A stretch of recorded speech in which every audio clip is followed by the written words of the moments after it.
Welcome to Garden Wise Adventures. My name is Malie and today we're going to do something fun. Today we are going to go out and we are going to pick some berries and we're going to talk about all the berries that I grow in my garden in Utah. Now I live in Utah, zone 6/7, and we can get pretty cold sometimes. The last few winters have been warmer, on the warmer side, more along the zone 7, but we can dip into the zone 6 and very occasionally we can even hit zone 5. So I wanted to show you all the different types of berries that I'm growing in my yard and harvest a few of them. So let's get going and see what's ripe today. Now I do have my steel bowl. We don't have a lot ripe right now. This is the middle of July, and July usually has a lull in fruit ripening, but we do have a few things that are ripe. So this bowl is going to be more than enough to collect everything I have that is ripe. Now the first one that we're going to look at is my gooseberries. Now they're not quite ripe yet, but let's go look at the gooseberries and talk to you a little bit about them. So this is my shady area. This is the east side of my house. We've got my jujube. This is a fantastic tree and I have some videos that I'll link and show you what jujubes look like. Show you a jujube harvest. These are my jujube flowers. They're getting ready to produce fruit and it ripens in July. But down here in this tangled mass of plants, we have a gooseberry. Now I need to come through and clean this up, cut a few of these plants back. I just haven't had time to do that yet. But let's look at the gooseberries and see what they are looking like right now. Now if you can look down in here, we have some gooseberries hanging out. Now the way to know if a gooseberry is ripe is if they are soft. This one is still really hard. It's getting to the point where it might start getting ripe. Let's see how this one looks. This one is, yeah, they're not ripe yet, not even this larger one. But once they're soft, they'll be ripe. They're usually ripe in, mid to the end of July. They're getting really close. Now gooseberries can range in flavor, anywhere from sweet to tart. They all are a little bit tart, and most of them are more on the tart side, but they are really good for jams and jellies and pies. And they do need afternoon shade where we live here in Utah. The sun is so harsh here that they do benefit from being on the east side of a building. They do also like a little bit of morning sun. So thinking about where you situate your gooseberries is really important. They like a little more moisture than your regular plants, and they don't need a ton of fertilizer. I don't think I've ever fertilized my gooseberries. And there's tons of different varieties. So gooseberries is a good one, but we didn't get to harvest off that one. So let's go see if there's something else we can harvest. Now right next to my gooseberry on the east side of my house, one of my favorite berries, and that is the serviceberry. Now I'll link a video up at the top that talks a little bit more about serviceberries, but serviceberries are actually native to Utah, and they're native to a lot of different areas in the western United States. And they are really delicious. Let me show you what the berries look like. So we're near the end of the season with these berries. I have 3-gallon bags in my freezer right now. What I'm going to do is I'm going to put them through my food processor. It looks like we're having a hard time focusing. Let's see if we can get this to focus. These are serviceberries that are ripe. And if you look at them, they are dark blue all the way to the stem. And here we have some serviceberries that are not as ripe. They are more red color. So when you get a serviceberry that's like this, it's dark all the way to the stem, it's got a deep, rich flavor and it is really sweet and good. Getting a lot of the serviceberries that are drying on the tree. In the past, I've tried the serviceberries that have dried on the trees, and they really didn't have any flavor. This year they seem to have more flavor. I'm not exactly sure what the difference is, but they're really good and sweet. So you can have dried serviceberries. You can make them into jams and jellies. The one thing that I would be careful of though is if you don't like the taste of almonds, you need to find a way to seed them, and putting them through a food processor will help take the seeds out of them. And then I think they do a lot better in preserves that way. So that's why mine are in the freezer. I'm waiting until I get some more raspberries, and then I will have raspberry serviceberry jam, which is really delicious. Now serviceberries are also really easy to grow. I have mine in part shade. I've seen them growing in full sun. They can take moisture or drought, and they have very little fertilizer needs. So you don't need to fertilize them. They are also an excellent ornamental plant. They have beautiful, beautiful fall color, and they also have gorgeous spring flowers. So if you want a really great plant that's good to eat and also comes in many different sizes, try Serviceberries. Now let's go see if there's something else that we can harvest. Before we go, I wanted to show you this absolutely gorgeous passion flower. This is one of the first passion flowers on my passion vine. That right now is probably about 20 feet tall. They die to the ground every winter and come back around the end of June or July. And I just let this one climb over my Serviceberry. I really need to get a better trellis for it, but I really love this passion vine. This is the hardy passion vine, or maypop, Passiflora incarnata.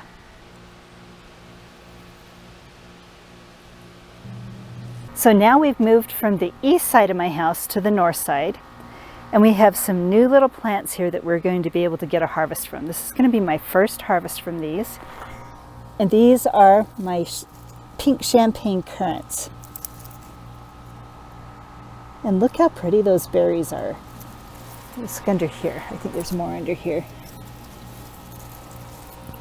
Look at all of those. So this is this plant's second year, and it's got a lot to harvest. So let's get harvesting on these. Now I've been tasting these regularly. Look at all these. And they have just barely started tasting really good. They're really sweet with a little bit of tartness in them and some seeds. And then they've just got an interesting aftertaste to them. But they're starting to wrinkle, so I don't think they're going to get any riper than this. And they come off the plant really easily. So I'm sure that they are fully ripe. We'll just harvest these and show you how many I get after we're done.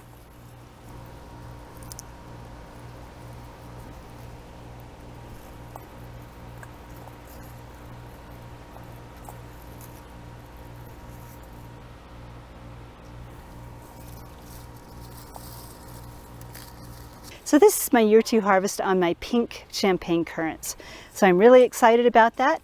There's probably just enough to eat on their own. There's not a ton to make something with, but maybe next year we'll have enough to maybe make some currant jelly. So let's go look at the next currants that we can harvest from. So right here we have my golden currant. It's pretty sad. It likes to droop a lot, and I found out that that's just what it does. I may try and trellis it someday when I have time. But for right now, it's just drooping. I tried to tie it together and have it stand up, and it just didn't work. It's too heavy. But we do have a few berries left on it. The birds have been finding it and harvesting it. So let's look at those berries and see what they look like.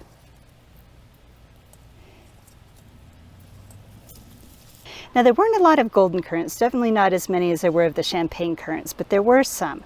And they are pretty tasty. The darker they are, like this one right here, the sweeter they are. Now when I say sweet, and I'm talking about currants, it's not the same sweet as strawberries. It's just a little less tart than some of the other currants I've tasted. So I do like the golden currants. They're not extremely productive so far that I've seen, and they do flop. The champagne currants seem to be very, very productive. Now currants do need part shade in Utah. It's a little bit too hot here and the sun is a little bit too strong for them. So they really benefit from the afternoon shade. They can tolerate more water. So if you have an area that stays a little more wet, that's a good area for them. They also can be pretty drought tolerant, especially the alpine currants. Another thing is I do not fertilize my currants either. They probably could do with a little bit of fertilizer while they're young, but as they get older, their fertilizer needs are less. The ones that I have that have not started producing yet are Jostaberries, which are a cross between currants and gooseberries. And then I also have a Primus white currant that I just planted this spring, so it hasn't started bearing fruit yet. Now let's look at some of the other fruit that we have. So here we are across from my currants, and we have strawberries. Now my strawberries are getting ready to bear their second season of fruit. So we had some in early spring, and now we're going to have more.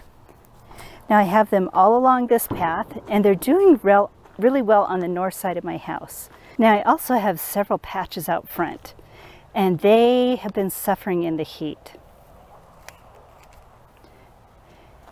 They look like they're trying to set more fruit, but they end up getting drought stressed really heavily.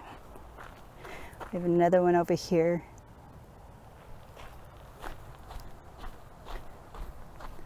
And then we have several along my front. Now I planted these so that kids could come and pick them.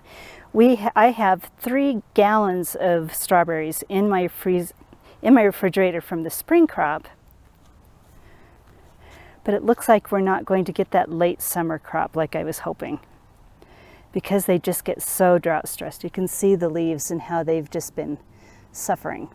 It's just too hot and too dry out front. And what I think I'm going to do is just consolidate all of my strawberries, maybe consolidate them up here more, and that way we can have a place for them where they can get the water that they need. Another berry that I have is ground cherries. Now we've got some ground cherries forming. They're not quite ready yet, but I'm getting really excited about them. These are really good. When they're ripe, their little husks turn brown and they fall off the plant, and then the berries turn orange, and they're really, really tasty. Another variety of ground cherry is actually called a Cape gooseberry or Peruvian ground cherry. And you can see that we're actually starting to get fruit on this one. Now these do need a very long season to develop fruit. So what I do is I start these in March, and then I put them in 1-gallon pots, and I plant them out as soon as the last frost is done, because they cannot tolerate cold at all. And these are larger than the regular ground cherries, and their little husks don't fall off the plant when they're ripe. Look, we've got more here. Oh, this is exciting. They're going to definitely have time to ripen this year. They do ripen later in the year, so if you have a short growing season, try to get an early start by potting them up to 1-gallon pots before you put them outside. Both type of gooseberries do need a little bit more moisture to grow, and they do need full sun, and they have a little higher nutrition needs than like the currants and the gooseberries. So the next berries that I have that are getting ready to be ripe are my thornless blackberries. Now I have triple crown blackberries that I really, really love. So let me show you what they look like right now and how close they are to being harvested. Now these aren't quite ripe yet, but they're starting to get there. Look how great they look. And there is a ton of them. Look at that. Now the side over here it doesn't get as much sun. I know it's in the same area, they're like right next to each other, but it still doesn't get as much sun as this side right here. And that's making a difference in how big they grow. Now blackberries do need full sun. They do need quite a bit of water. I water these twice a week, and they do need to be supported. So the supports that I created right here are just T-posts and wire, and that seems to hold them up really well. Now I figure these are probably about 3 weeks away from being ripe, and I'm excited to see how they taste. Now the other berries that I have are raspberries. Now these raspberries are not situated in the right spot. They actually get full sun most of the day, and the berries cook on the vines. Makes me really, really sad. But we do still have some early spring berries. You know, I usually get 2 harvests off of these. One in the early spring.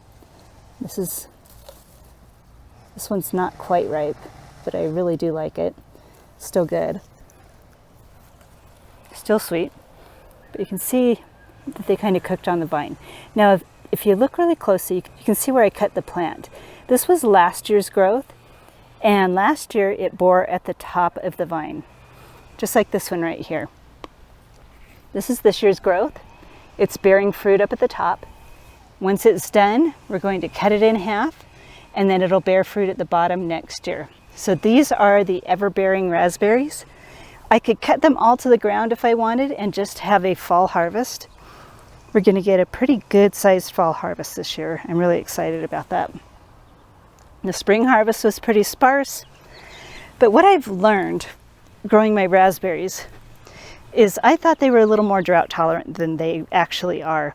I was trying to keep them watered twice a week the last few years, and they just never looked good. They didn't do well. Didn't produce very well. I was ready to rip them out, but then I gave up and decided to water them with my garden beds this year. And I watered them 3 times a week, and they are looking so much better. They're also heavy feeders, so I do fertilize them at least twice a year. So this is another type of berry that I have that I absolutely love, and I wish I could get them to grow better. The next one that I have that won't be ready until the end of the year are my grapes. Right here we have my Concord grapevine. We have my most vigorous seeded grape. This is a Swenson red. It grows like crazy and produces like crazy. Look at those. And these are not going to be ready until around August and September. This is my least vigorous grapevine in the growth, you know, the length that it grows, but it does produce a ton. Let's look at this right here. Look at how many grapes.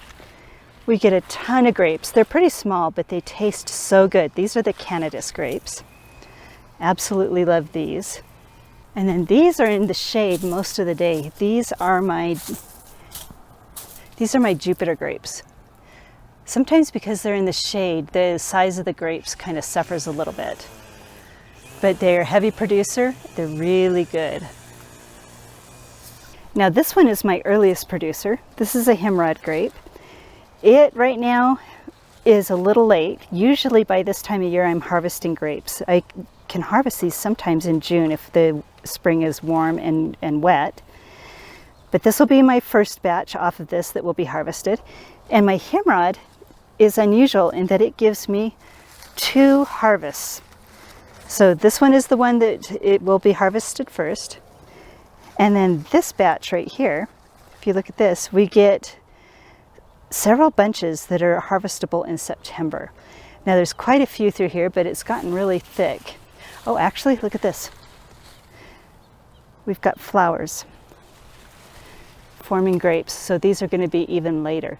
So we just get an extended harvest off of my Himrod grapes. These are green grapes, my only green ones, and they are so tasty. They're really, really good grapes. I absolutely love them, and they make excellent raisins, excellent for fresh eating, and I've never used them for juice, but I'm sure they would be perfect for juice too. Now this is one that I am going to be waiting for. It's a brand new plant. We planted it early this spring. This is another berry, and it's called a gomi berry, G-O-U-M-I berry. Supposedly they're related to the sea berries and Elaeagnus, and they're supposed to taste kind of tart, kind of sweet. Now, hopefully, in the near future, we're going to be able to go to the Salt Lake Aquarium, and I've heard over there they have a mature gomi berry that is bearing fruit. So I would love to see what that looks like. They're red berries, supposedly very tasty, kind of have a shimmery look to them from what I've seen online. I don't know if you could see with the leaves. Maybe if you get close up, the leaves have a really interesting texture to them, and the berries, from what I've seen online, the pictures online have that same kind of texture. Now the last berry that I want to show you is also another newer one to me. This one right here is my blue banana honeyberry. I got 1 berry off it earlier this spring, and it was delicious. So I have 6 different varieties of honeyberries. Most of them are new plants or in areas that are not growing as well as this one. So we have the blue banana. I have an Aurora down here that I think I'm going to move. I just don't think this is getting enough sun. There's enough shade here that my hydrangea is doing really well. Honeyberries in Utah do need afternoon shade, but they also do need that morning sun, and I don't think this is getting enough sun because this is a 3-year-old plant and should be 4 times this size. We have my Borealis beast that was just barely planted this spring. It's really tiny. A honey Glen that was planted last fall that is also really tiny. A Borealis blizzard. And then in my front yard, we won't go look at it because it's also tiny, we have a Borealis. Now I am new to growing honeyberries, and I know that there's quite a few people that have started growing them here in Utah, and I'd love to hear more about your experiences with those, because mine right now, as you can see, are really tiny. They're not growing that well. I'm wondering how much sun they can get, how often you fertilize them, because I don't fertilize my fruit very often. Most of it seems to grow really well without being fertilized.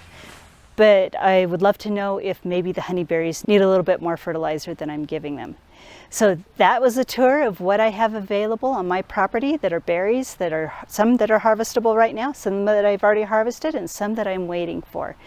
And I'd love to hear what you're growing. So if this video has been helpful to you, I hope you like, subscribe, share it with your friends, and go have a wonderful garden adventure.